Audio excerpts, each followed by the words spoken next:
Now, I played the full minute and a half for a reason, and it's because as that continues on, it becomes increasingly obvious that there is absolutely nothing being said by the minister. There is no detail there, and it's extremely frustrating to watch. It's almost like a different language that they have perfected to avoid answering your questions. Do you find it frustrating working in this environment when you're after information and you end up getting answers like that? Yeah, and I think what was clear about that is that the minister probably knew a lot more than he was willing to give.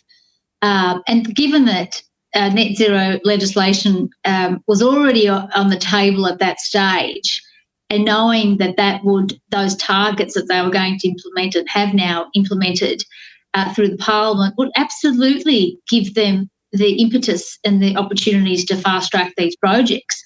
And he's the Minister for Planning. He's in such a critical position. He knows that the agenda, the left-wing agenda that's being pushed in relation to this will mean that he will have to make way for these projects, and he will be amending his own legislation.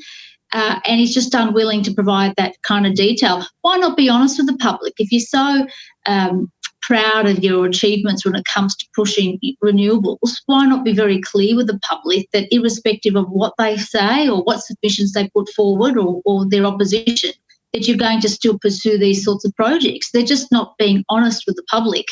And that's the problem here that you're going to see, is that we have to keep, as a community, fighting and making our views known publicly, because you've got Labor ministers that will do anything they can just to sweep people's concerns under the carpet, and that's what he's essentially doing. So I'm glad you played that, Alexandra, because it does remind me of the fact that that minister knew all too well that these targets were going to be considered in the last 2 weeks, and that was a month ago.